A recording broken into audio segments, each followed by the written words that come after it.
Okay, welcome to the Rock Your Dream Body and Dream Life interview series. Today, I am so excited to be interviewing my friend Jill Coleman. She has been in the fitness industry for years, and I'm so excited to hear her story of how she's really transformed, like really gone from one end of the spectrum all the way to the other end. And I think that hearing stories like this and how women have like really learned so much about themselves and what they want both within their body through this, fitness transformation is such an inspiring thing to hear for other women who are also in that sort of state where they're like, well, what is it that I want? How do I want to feel? So welcome, Jill, first of all. Thank you so much for having me. I love this stuff. Yeah. And so let's start. Why don't you share like how you began your fitness journey and then all the way, through until now. I know it's kind of a long story, but just really like the highlights of how you truly got to this place where you are rocking your dream body and your dream life. Yeah, thank you so much for asking that. Yeah, so I think I have a very similar story to a lot of women. We kind of like start exercising when we're in our teens and early 20s and through college, and a lot of the time it's just to kind of maintain while we're drinking beers and eating bagels and fast food and all that stuff. And then after I graduated, I was like, okay, I kind of want to get serious about this. And I was a fitness professional, personal trainer at the time, working full-time in fitness, and I got a little taste of what it's like to do competition prep. So I said, you know what? I think it's a big goal, but I think I can do it. And I trained for my first figure competition and lost about 20 pounds. And the comments were amazing. I got a lot of affirmation from my body, a lot of people asking, when is your show? And all of a sudden, it felt like there was this just spotlight on me. And that was just really amazing. To someone who is 24, it really felt like a really good attention, and it was addictive. So after my first competition, I ended up rebounding, as most do. I just didn't know that my body worked like that. It was the first time I had really dieted intensely and gained back about 15 pounds within 2 weeks. And it was shocking. I didn't even recognize my body. I had spent 6 months dieting down. And so to see all of that hard work gone so quickly was depressing. It was the first time I'd ever really experienced that. And so, of course, I thought the thing that you do when you feel that way is you just go back to what was getting you attention in the first place and you do another show. And so for about 5 years, I dieted down, gained and lost the same 20 pounds back and forth all the way through my 20s, did a bunch of shows, did competitions, did, fitness modeling, magazine stuff, all of that, only to get to 29 and still not feel good enough, to still not feel as though I ever had the body that I wanted. I'd have it for maybe a day on the day of the show or the day of the shoot, and then that was it. And so I finally said, this isn't working. At that time, I'd started my business at JillFit.com, and I said, I have to figure out a way to, and it was scary, but I said, I have to figure out a way to minimize the amount of time and mental energy I'm spending on this. I can't be eating 7 times a day. I can't be at the gym 3 times a day. And I want to maintain, and at that point I was so sick of the food prep and the constant obsession with food that I was like, I don't even care if I gain 50 pounds. Like, I just don't care. I was at the point where really kind of sick of that. So I didn't prep my food for the week. I remember it was like 1 week I didn't do Sunday food prep, and it felt really scary because if you think about it, right, a lot of us, when it comes down to body issues or not feeling good enough, it comes down to our insecurities and controlling the control mechanism. If I just have this body, if I just look this way, then I can control how accepted I am, loved I am, respected I am, affirmed, approved of, all those kind of things. So for me, it just came to, wanting something different and wanting to feel a way to feel worthy outside my body. And it was, that sounds very like small and like it was just like this overnight change, but really it wasn't. It took a long time. And I really started trying to transfer my sense of self-worth from other things, not just, am I a size 4? Am I getting tear sheets in magazines? Like all these kind of silly things that were at the time really important to me, but looking back now, had no bearing on the kind of impact I wanted to make in the world, right? Whether I'm in show shape or not doesn't really affect anyone else, right? We can make the argument that, it's inspiring to other people. It's really not. To me, it's not. What's inspiring is a woman kind of showing up in her power, unapologetically owning her physique, whether she's a size 4 or she's a size 20. And we can talk about the health implications and things like that. But for me, there's so much power in just the confidence of that and the kind of unapologetic authenticity of that. So the last 5 years have been amazing in my business, and I have maintained my weight for the first time in my adult life the last 5 years. And to me, maintenance is a success. I don't really think about food all that much. I eat fairly healthy, work out regularly, short workouts. And that's pretty much it. And just like rocking my business and all that stuff. Yeah. There's 2 things that you said that really stood out to me. Number one, this idea, like I talk about this a lot, where we have this obsession with structure, and then when it feels like too much, then we like go all the way to the end of the spectrum to freedom, and then we kind of play there, but then we get to this place where we feel uncomfortable, so then we go all the way back to what we do, like we're doing in the beginning, and you just feel like that yo-yo back and forth where you're constantly chasing this thing, like when I get there, then I will feel free, at peace, whatever. When, like you said, where you got to that place where you just decided, even though it was so uncomfortable, that you're okay right now, you're beautiful right now, and you can transfer that confidence from other areas of life. That's when you start to like do the reprogramming. That takes time, but it's so worth it. Yeah, it really is. And to me, you hit the nail on the head when you were like, we like control, and we like meal plans, and we like starting on Monday, and we like, oh, I used to do my show start date, my diet starts on this date. But I found when I was constantly doing that, and my entire life was run by these deadlines, I'll either be starting a diet or ending a diet. It was always these deadlines. It created a sense of urgency in me. So for example, if I knew my diet was starting in a month, I would use the next 4 weeks to eat everything that I wanted to eat, because I knew at some point those things were going to be off limits. Like you hit the nail on the head. It's like this back and forth of control to freedom, autonomy, whatever, but we don't feel comfortable there. So what my work has been over the last 5 years is helping people get uncomfortable with that sort of like not having to be in control all the time, but instead trusting yourself, trusting that wherever you go, you can find healthy options, that you can trust yourself around certain foods, right? A lot of women they say, I just can't have it in my house. And I think that's fine. I think that's like a good 1.0, strategy. But I think 2.0 is having anything in your house anytime and being able to, and I know you talk a lot about this, Jill, like having anything in your house anytime and being able to just take a bite of it and move on. And that to me is that's the ultimate in control. Isn't the ultimate in control is not these like little rules and things that we need to abide by or else we're not good enough.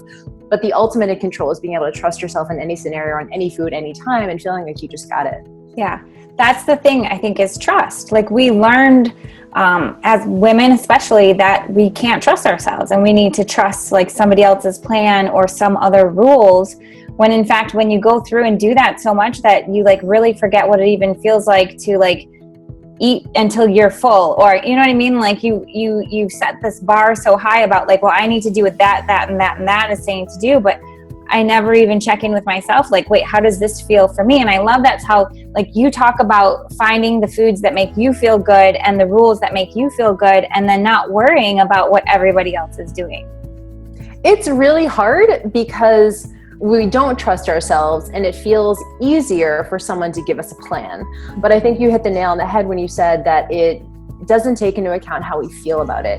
And so I always say that like meal plans make us like stupider. I just really think they do, because they do exactly what you said, which is they take the you completely out of it, and they don't teach you how to get in touch with your hunger signals, your cravings, your fullness, the mindfulness practices that to me are the ultimate in being able to control yourself around food, and kind of like the ultimate solution to eating.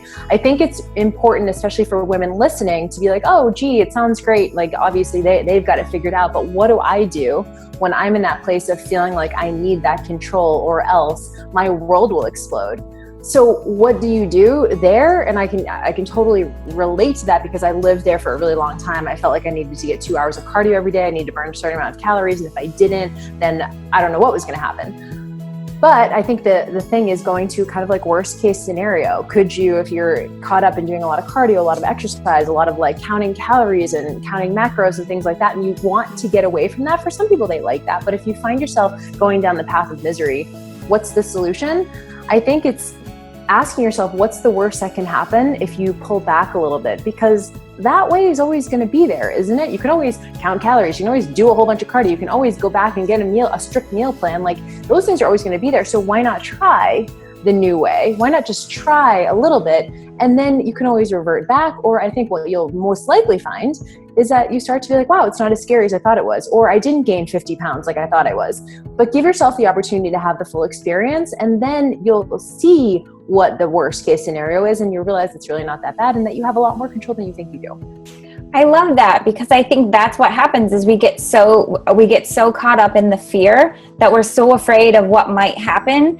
We're kind of like stuck in this whole imaginary land of all of these worst like things that like really, if we do gain 5 pounds, 15 pounds, but in 4 years, even 5 years, whatever down the road, we come to this place where our body actually then adjusts, and we find our balance by going around and experimenting and really tuning into ourselves. And then what's the big deal? You know, like really, what's the big deal? It's probably not going to take 5 years, but even if it did, you know, who cares if you're ultimately in this place now where you're healthy and happy and you feel vibrant and alive and doing the things that you want to do with your life. Yeah, I mean, I think that's hard because, you know, a lot of times I'll talk about the long game and say, you know, it takes a year or it takes 2 years, it might take 3 years, 5 years.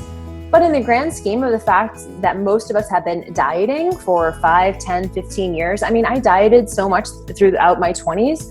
And at the end of my 20s, I was less lean, my metabolism was less responsive, and I was more obsessed with food. So for all the dieting I was doing, I was actually way worse off over 10 years. So why not take a year? Why not give it 2 years? If it means that you can really minimize the amount of mental stress that it's, you know, that it's taking up in your brain, and that you actually can get leaner over time. The one thing that you said about, you know, you do find that balance, your metabolism, you can't be constantly in fat loss mode, right? Like your metabolism doesn't keep responding ad infinitum, like on and on and on. So you can't always be like, I need to lose 10 pounds. My mom and I joke, because every time I talk to her, she's like, I got to lose 5 pounds. Like literally she says that every single time. And if she was here, she'd be fine with me saying that. But you can't constantly be in fat loss mode. That's not how your metabolism responds. You have to give it some time to just be in maintenance mode. Yeah. Just be in maintenance mode long enough for it to heal itself so that it can be more responsive when you try something new, you change up your training, you know, change 1 or 2 things in your eating, your body will actually respond and be able to maintain any like physique change or fat loss or whatever that results in that. So I think a lot of it comes down to our sense of urgency, but I would ask people to like just pull back and go like, in the grand scheme of things, spending 5, 10, 20 years dieting and being no better off for it in terms of actual results, what's the big deal? Yeah. It's like if you're bouncing constantly from restriction to binge, your body's like, what the hell is going on? I don't even know what to do. I don't feel safe. So I'm just going to hang on to everything. Totally. Yeah. And it's like you've mentioned, it's a really hard mental shift, especially to take the long game. We're totally bombarded with so many messages and promises of fast results that I think it takes someone who is self-aware enough and is frankly so miserable and so fed up with all the different messages that they are willing to try the long way, the most uncomfortable way, and the way that really requires a lot of mindfulness. And, you know, so the idea that like you could give someone a meal plan or I could give someone a meal plan and that's going to be the thing that's going to work for them, it's just not the case. It's just never going to be the case. The case is whatever is going to work for you. And that takes a lot of time and introspection work and really going like literally, I ate this food, this is how it affects me. And like write it down in your notebook. And then like I ate this food and like this is how it makes me feel. Am I more hungry or less hungry? Am I more craving or less craving based on that food? Does it fill me up? I'll give you an example. One thing that was really hard for me was, you know, people always say like eggs are a great breakfast. And I did a lot of egg whites when I was dieting and stuff like that. And for some reason, eggs, even though it's a lot of protein, never kept me full. I'd always be like starving in 30 minutes, even though it's traditionally like a healthy breakfast, a couple of yolks, a bunch of egg whites. And I just found out through trial and error that for me, it opened up my appetite. It made me eat more later.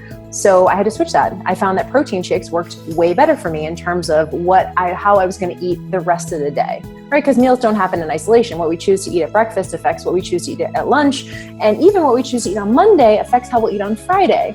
So in a way, you have to have this sort of preemptive approach and always be thinking about like, is this going to make me crave more or less? Am I going to be more hungry or less hungry? Am I going to stay fuller for longer? And that's a constant check-in. It feels like a lot. It feels almost like obsession, but it's really the opposite. It's that mindfulness process. And that takes a while too.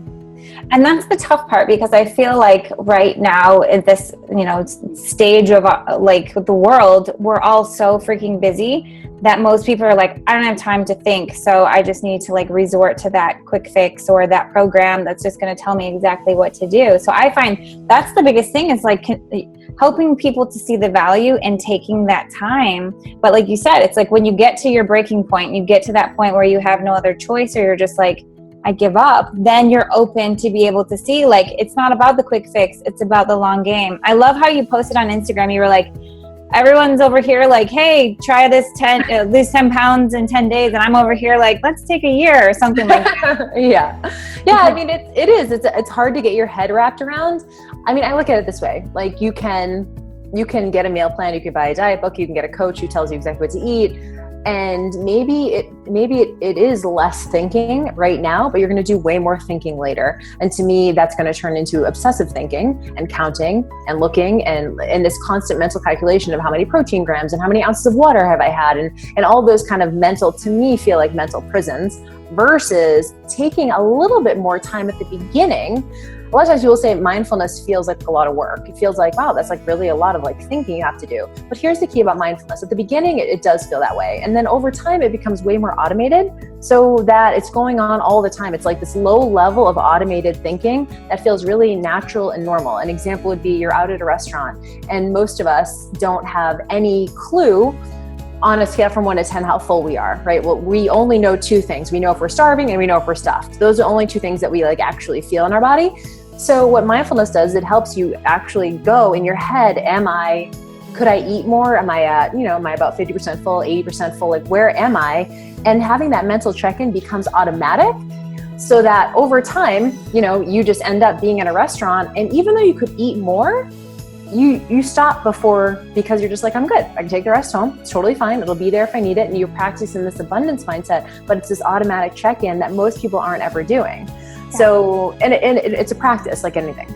Yes, I love that. It's almost like just telling yourself, this is not the last time I'm ever going to be able to eat this. Like, I'm going to be able to eat it again if I want. And I could even take it home and eat it later if I want. Yeah, I mean, it's like, it comes down to the urgency and scarcity that a lot of us feel when it comes to eating. And I understand the desperation. Like, I understand, like, I just need to get 10 pounds off me really quick. Like, I understand, like, your clothes don't fit. Like, you feel uncomfortable being out in the world. Like, I get all of that. And that's where I think, Sheila, where like the mindset stuff really comes in, because I'm not the leanest I've ever been. I'm probably 15 pounds heavier than I was at my leanest. But I think at some point there's a choice to go like, okay, am I going to just decide that this is fine and go along my life and still eat healthy the best I can and still work out regularly the best I can, but also just kind of like own it too. Like, I want to do other things with my life. And to me, the discrepancy that the amount of work and effort it would take to lose 15 pounds is way more than I'm willing to do at this point. So asking yourself, like, okay, if you want to lose 20 pounds, like, could you lose like 5 and just like decide it's okay and then go on with your life?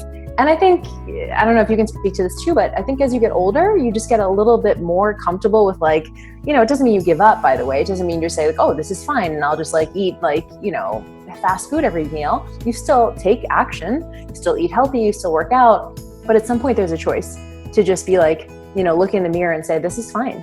Yeah. It can never be better, but I have to move on in my life. So I want to do other things. I want to spend time with family, friends, social events. I want to, and I know you talk a lot about that too, build a business, spend time doing that. So I think your priorities change. Like, that's pretty much what you're saying. Like, you start to realize like getting to that number on the scale is not the most important thing for me in my life right now. And I want to go do these things, and I'm going to, like, for me, fitness and food and eating healthy has become sort of an adventure. And I kind of experiment with different things and play with it, but it's no longer this obsession that takes up pretty much 90% of my brain power, which is where I was in the past.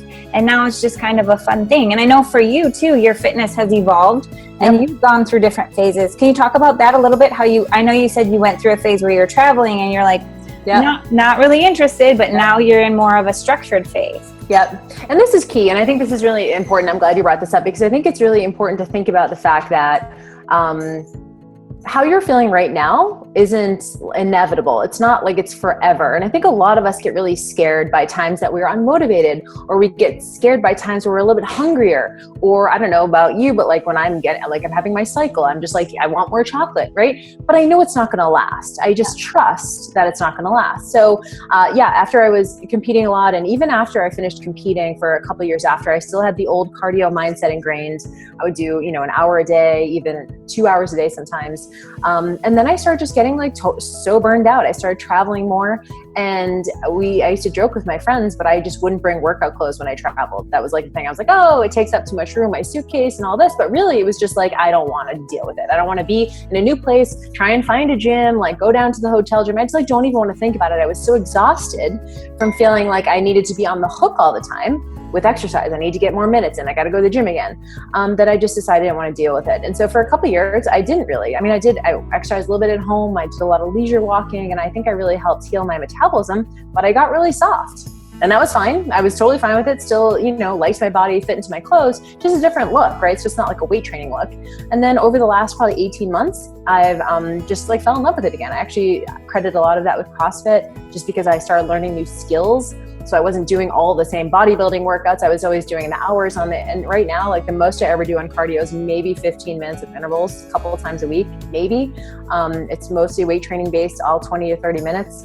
And I'm maintaining, and my shape is actually changing because I'm doing more intense exercise now. But yeah, but I think it's okay to honor that, because even when I was going through that, I knew at some point I would be back into exercise again. That's just who I am. It's just in my blood. I just love fitness. And I think for a lot of us, don't make the mistake of thinking it's a final thing, or it's fatal, or you're never going to be motivated again, or you're never going to have your hunger under control again. Give it some time to play out. Trust yourself enough, give it some time to play out, and then work on your mindset as you're going through those things. Okay, I'm a little bit hungrier. Okay, I'm not gonna freak out. I'm just gonna honor the fact that that's how I feel right now. Okay, I'm a little bit softer right now. That's fine. I'm just gonna honor that. And then you'll know when it's time to ramp things up again. You just will, we all do. So I think just honor that, because the mental aerobics we do on top of that is just a huge distraction. Yeah, the guilt. I feel like the guilt is worse than the sugar. It is. Because of we really obsess over that feeling of not doing it good enough, or all these things, when if you just tell yourself, I'm on my cycle, I ate some more chocolate, moving on, Yep. That was okay, what's next? Then it would continue that positive momentum where you're just making those small steps, incremental steps that add up to that long-term sustainable change, versus that squiggly line where we try to go back and fix what we did in the past or something. And it's just not to me, it's so much healthier to just enjoy what you're doing now and then be excited about what's next. And, it just builds. Yeah. And I always think, and I totally agree with that. And I always think about someone who's maybe watching or listening to this and thinking, well, it's fine for you guys, because obviously you're in shape and whatever. I just feel sometimes people lose that. But my whole thing is, you still have to start somewhere, right? You still have to start somewhere. So whether you have whether you want to lose 10 pounds or you want to lose 100 pounds or whatever, wherever you are, you still have to start somewhere.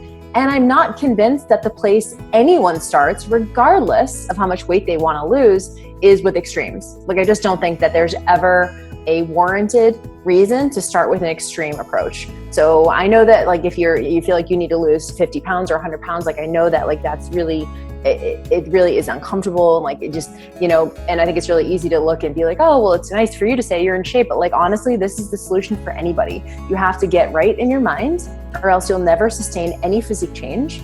And you have to start with the long game in mind. This is how you want to eat for the rest of your life. So if you can love the ends, but if you hate the means, you're never going to sustain it. So Again, it's still the yo-yo dieting, whether you have 10 pounds to lose, 100 pounds to lose, it's still that yo-yo. So I don't think that extreme approach is ever warranted. It might take a little bit longer, but at the same time, you still have choices. You still have a choice to like yourself throughout the process if you decide to. Yeah. Yes.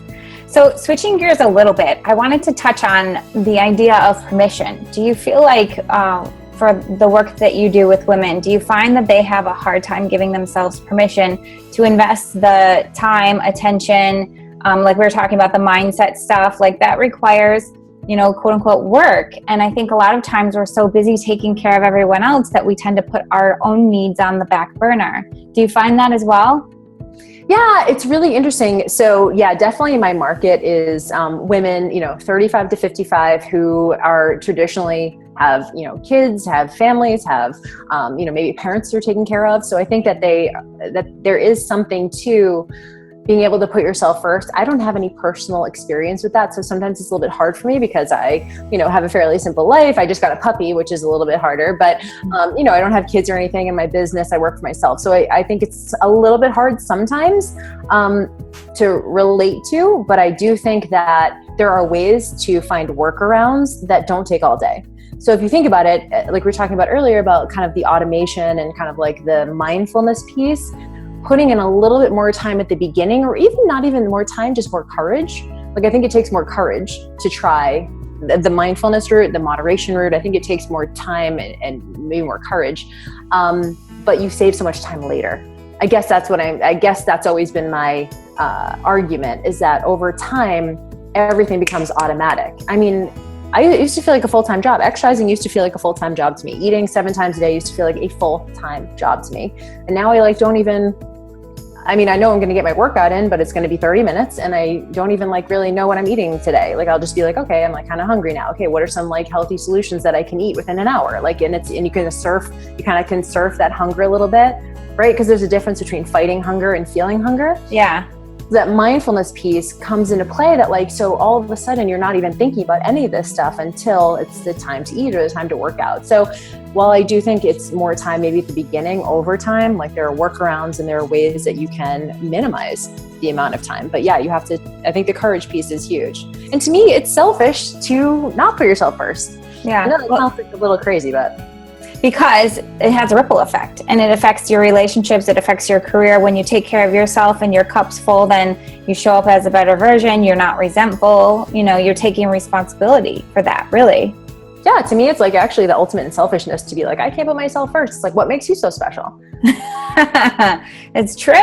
And it almost sounds like what you're saying. I love how you're almost programming yourself to be an intuitive eater. It's you're creating structure that then teaches you how to just naturally know how to make good decisions that are going to be healthy in any environment, really.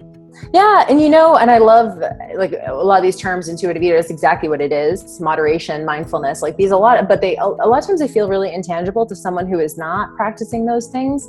So it feels gee, I'd love to be an intuitive eater, but how? How do you do that? How do you get? And I just want to remind everyone that I was an all or nothing eater for my entire life, up until I was 30 years old. Even in I was always starving. I was always eating more than the other kids when I was a kid. I was always eating pasta every night. I mean, I was always active. So I was able to kind of be, athletic.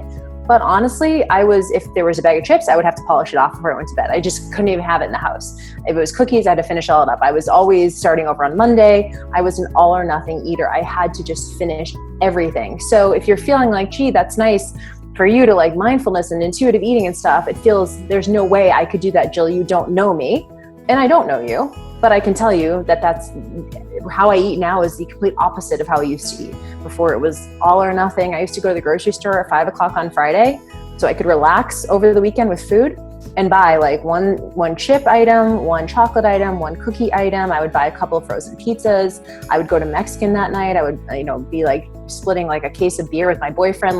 We just ate everything all weekend long. Every night we did the Sunday night roundup, polish off everything so that Monday we can start back on our clean diet. And this had happened week after week after week after week. My metabolism stopped responding. I started getting more obsessed with food all the time because I had these things I need to relax with food, or food is a reward, right? All these mental constructs that we think about. Now I eat the exact same on Saturday that I do on Monday, but that took a period of time. But I do want to remind everyone that you don't have to be a magician eater, super special, have crazy willpower to do this. You have to commit to the process. Yeah. One of the things that you talk about, and that then I have used myself even with my own clients, is this idea of your 3 non-negotiables. Because I love that concept of being so realistic for yourself. Let's be honest, what are my 3 things that I need? I know for you, you've talked about how more fat, wine, those are the things that work well for you, but that's not necessarily what's going to work for everyone. And so I think if you want to talk a little bit more about that concept of really how you tune into your own personal 3 non-negotiables and setting up that structure in a sense that then allows you to have freedom. Yeah, for sure. No, exactly. So they're not rules, but they're guidelines. I call them commitments. They're called daily nutritional commitments, or DNCs.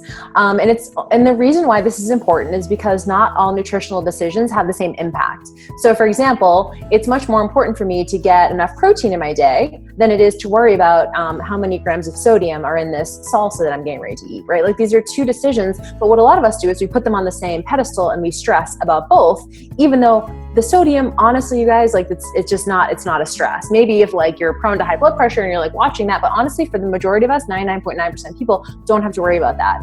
So why are we trying to implement 20 things perfectly when only a few things move the dial the most? Yeah. So for me, that comes down to, okay, what are my 3 things that I'm going to commit to every day And the rest of the stuff, I'm just going to do the best. I'm just going to do the best I can with the rest of the stuff. And like you said, it is hard to know which 3 things are yours. In fact, I'm doing a program right now called Total Training Experience. And the first module is helping people identify their DNCs, because so many of us don't think like that. We just go, okay, Sheila, you tell me what are the 3 things I should be doing? What are the most important things?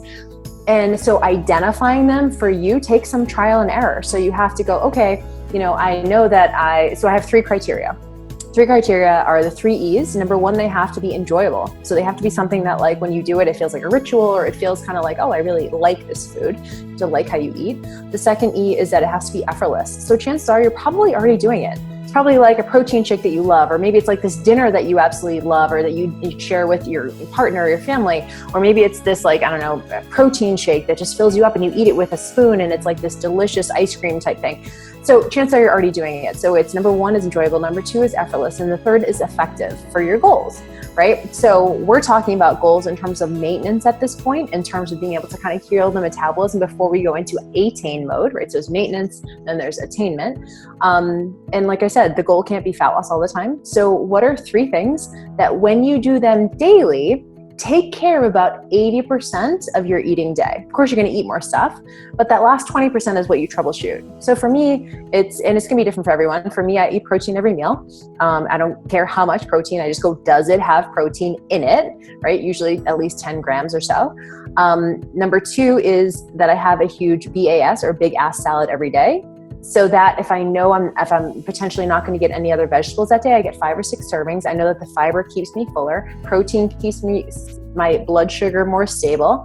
And then the third thing is I always have protein bars with me. So protein bars to me are kind of like candy bars, right? Because they taste so good now. You can get a really good one that tastes delicious. Yeah. So having them in your protein and having your purse, having your gym bag, having your car or whatever, and then even just having like a half of a third of a bar throughout the day. So just you have that taste of sweet, and then it takes the edge off. So for me, everything I do is a preventative approach. So if I do these 3 things, I'm way less likely to go off the rails later. Yeah. So what are the 3 things for you? A lot of times it does come down to like, what are the big dial movers? It's probably not going to be like, make sure I don't have any Splenda. Maybe for some people it is, but if you need to have a Diet Coke and that helps you not eat a thing of brownies later in the day, then have a Diet Coke.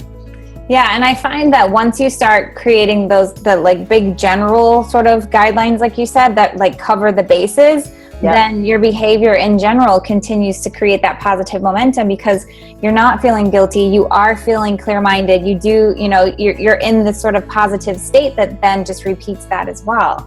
Yeah, honestly, the goal is to, like you said, to get some wins, right? If you're like, okay, Jill said I just have to do these 3 things. Yeah. And I know when I do them, I don't go too off the rails. I might, overindulge a little bit, or I might do this and that. But here's how you know if you have identified your DNCs.